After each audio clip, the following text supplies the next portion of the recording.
सवाल, क्या बाघ ने इंसान और इंसानों ने बाघ को मारा? रणथंभौर में पिछले 18 घंटे में जो कुछ घटा वो काफी दुखद है। दरअसल कल बाघ के हमले में उलियाना गांव के भरतलाल मीणा की मौत हो गई थी। प्रत्युत्तर में ग्रामीणों के द्वारा भी एक बाघ को मारने की सूचना मिल रही है। साथ ही मुआवजे की मांग को लेकर ग्रामीण शेरपुर की तरफ कूच कर चुके हैं। कल देर शाम से ही चल रहा है ग्रामीण और प्रशासन के बीच वार्ता का दौर, लेकिन अब ग्रामीणों ने नई मांग रखी है। वन विभाग या प्रशासन किसी भी ग्रामीण पर कार्रवाई नहीं करेगा। इससे ग्रामीणों के द्वारा बाघ को मारने की जो आशंका है वो और ज्यादा पुख्ता हो गई है।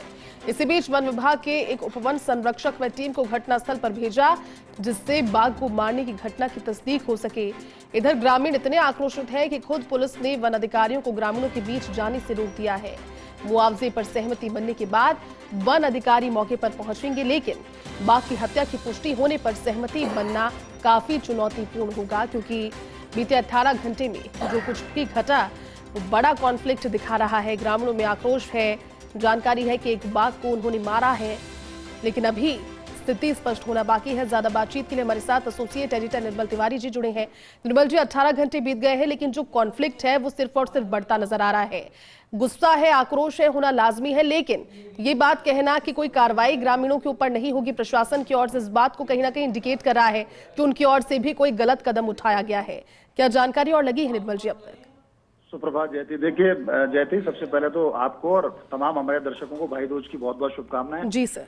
निश्चित तौर पर देखिए, रणथंभौर में जो पिछले 18 घंटे में जो भी घटित हुआ है वो निश्चित तौर पर दुखद है। किसी इंसान का जाना निश्चित तौर पर उसके परिवार के ऊपर एक वज्रपात जैसा होता है, खासकर कि जब वो कमाने वाला एक ही शख्स हो तो निश्चित तौर पर ऐसा लगता है जैसे पूरा पहाड़ टूट गया, और वो भी गोवर्धन का त्योहार जैसा 12 महीने का एक ऐसा मुख्य त्योहार जिस दिन इस तरह की घटना होना निश्चित तौर पर दुखद है। लेकिन उससे ज्यादा दुखद स्थिति ये भी है कि ग्रामीण आक्रोशित हैं। प्रशासन से लगातार पहले उन्होंने 15 लाख रुपए मुआवजे की मांग रही, फिर 25 लाख, अब 50 लाख रुपए मुआवजे की मांग है। 5 बीघा भूमि देने की बात है। उसके साथ साथ एक खास बात ये भी उन्होंने कहा कि परिवार के एक सदस्य को नौकरी दी जाए। और अब एक नई बात सामने आ रही है कि किसी भी ग्रामीण के ऊपर वन विभाग या सरकार की तरफ से किसी तरह की किसी भी कानून में कोई कार्रवाई नहीं की जाएगी। इससे ये आशंका खड़ी हो गई है, जिस तरह से सबसे पहले हमने ही कल इस बात को बताया था कि संभवतः ग्रामीणों ने भी बाघ को प्रत्युत्तर में मार गिराया है। क्योंकि पहली सूचना ये थी कि बाघ ने जो रणथंभौर से सटे कुंडेरा रेंज का जो गांव उलियाना है, वहां पर बाघ ने जिस तरह से हमला किया, उस ग्रामीण भरतलाल के ऊपर, उसकी मौत हो गई। उसके बाद प्रत्युत्तर में ग्रामीणों के भी हमले की सूचना थी। उसमें यहां तक कहा गया था कि 2-3 फायर एक वाइल्ड लाइफ के ऊपर किए गए। तो संभवतः चूंकि वहां 3 बाघ T186 की बात करें चिड़िको की, उसके अलावा T121 की बात करें जो T120 गणेश का भाई है, और T112 की बात करें, इनका विचरण वहां पर है। तो इस तरह की आशंका है कि T112 के ऊपर ग्रामीणों ने, चूंकि उस घटना के बाद ग्रामीणों को T112 नजर आया, तो संभवतः इस बात की आशंका जताई जा रही है कि ग्रामीणों ने भी उस बाघ को मार गिराया है।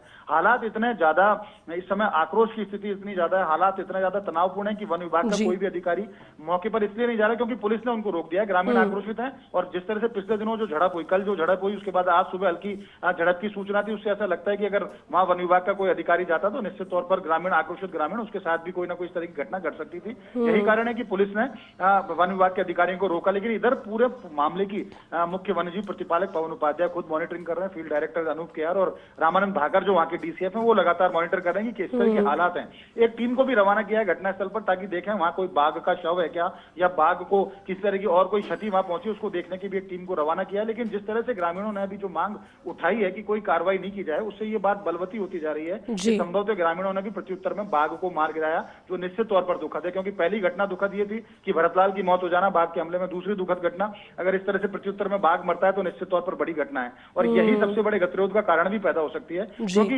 देखिए, सरकारी नॉर्म्स जो है वाइल्ड लाइफ एक्ट में, उसमें अगर बाघ के हमले में किसी की मौत होती है तो उसको 5 लाख रुपए मुआवजे का प्रावधान है। साथ ही साथ वहां जो अगर टाइगर रिजर्व का वो क्षेत्र है तो निश्चित तौर पर वहां पर जो भर्ती की जाती है नेचर गाइड की, उस भर्ती में भी उसके परिवार के एक सदस्य को, मृतक आश्रित के एक सदस्य को, उसमें नेचर गाइड के तौर पर उसको भर्ती किया जाता है। लेकिन जिस तरह की मांग अब उठ रही है, उससे लगता है कि गतिरोध अभी बरकरार रहना है, और गतिरोध यही कारण है, गतिरोध नहीं टूट रहा। जब तक वन विभाग बाघ के मरने की पुष्टि नहीं कर लेता, तब तक वन विभाग की तरफ से किसी भी तरह का कोई सहमति नहीं दी जा सकती। सकती। इसी तरह ग्रामीणों का कहना है कि जब तक वो शव को तब नहीं हटाएंगे वहां से, तब तक सरकार उनको मुआवजे का ऐलान नहीं कर दे। तो ये गतिरोध अभी बरकरार है। पुलिस की टीम वहां पर मौजूद है, पूरी मुस्तैदी से पुलिस की टीम काम कर रही है, ग्रामीणों को समझाइश की कोशिश कर रही है। प्रशासन के अधिकारी खुद एसडीएम वहां पर मौजूद है। और सूचना ये भी है कि जो कृषि मंत्री किरोड़ीलाल मीणा है जी, वो भी दौसा के पास जो मीणा हाईकोर्ट जिसको कहा जाता है, उस नांगल प्यारीवास से वहां से रवाना हो चुके हैं। और वो भी संभवतः ग्रामीणों से वार्ता करेंगे और समझाइश करेंगे कि जो जायज मांगे हैं पूरी की जाएंगी। लेकिन खास बात यह है कि अभी सबसे बड़ी जो आशंका यही है, सबसे बड़ा गतिरोध का कारण यह है, अगर एक बाघ को मारा वहां गया है तो वन विभाग के नियमों में उस पर कड़ी कार्रवाई का प्रावधान है, जो वन अधिनियम के तहत। लेकिन गतिरोध तब तक नहीं टूटेगा जब तक वन विभाग तस्दीक नहीं कर लेता कि बाघ की मृत्यु नहीं हुई है, और ग्रामीण तब तक पीछे हटने को तैयार नहीं जब तक सरकार मुआवजे का ऐलान नहीं करती। तो फिलहाल तो तनावपूर्ण स्थिति है, गतिरोध है। और साथ ही साथ जो सीजेडे के कुछ अधिकारियों को आज रणथंभौर आना था, उनकी बैठक भी स्थगित कर दी गई है इसी कारण से, क्योंकि स्थिति तनावपूर्ण है। लेकिन कोशिशें की जानी चाहिए और हम भी हमारे चैनल के माध्यम से ग्रामीणों से भी अपील करेंगे, प्रशासन से भी अपील करेंगे कि जो भरतलाल की वापसी अब संभव नहीं है, वो दुनिया से चले गए हैं और बहुत दुखद है उनका जाना, लेकिन वो थोड़ा संयम बरतें और कोशिशें की जाए कि वार्ता के सब जब वार्ता होती है निश्चित तौर पर संवाद स्थापित किया जाता है, तभी किसी भी समस्या का हल निकलता है। तो ग्रामीणों को भी पर्याप्त मुआवजा मिलना चाहिए, उन्होंने अपना इंसान खोया है। और इधर अगर वन विभाग भी इस बात की तस्दीक कर रहा है कि एक बाघ को मारा गया है, तो वो भी चाहते हैं कि नियमानुसार उसके ऊपर कार्रवाई की जाए। तो फिलहाल तो गतिरोध टूटने के आसार नजर नहीं आ रहे, लेकिन हम फिर एक बार अपील करेंगे, गतिरोध टूटना चाहिए, वार्ता की टेबल पे बैठना चाहिए और जो भी सर्वमान्य हल हो वो निकलना चाहिए। जय श्री। बिल्कुल आप ठीक कह रहे हैं निरुल जी, उम्मीद हम भी यही करते हैं कि जल्द से जल्द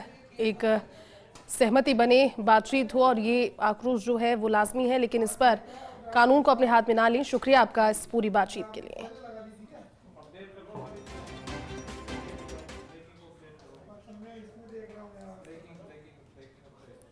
तो देखिए, आप सहयोगी और एसोसिएट एडिटर निर्मल तिवारी जी को सुन रहे थे, क्योंकि बीते 18 घंटे में जो भी कुछ हुआ उसको लेकर के एक ब्रीफ उन्होंने किया। लेकिन सवाल ये क्या बाघ ने इंसान और इंसान ने बाघ को मारा? 18 घंटे में एक बाघ के हमले में चरवाहे की मौत, लेकिन उसके बाद ग्रामीणों का आक्रोश और होना लाजमी भी है। देखिए, इंसान के चले जाने का दुख सभी को होता है, लेकिन अब क्योंकि मांगे बढ़ी है और दूसरी ओर से जानकारी भी सामने आ रही है कि ग्रामीणों की ओर से भी हमला किया गया, हालांकि अभी सहमति की कोशिश की जा रही है। और इसी के साथ इस बुलेटिन में इतना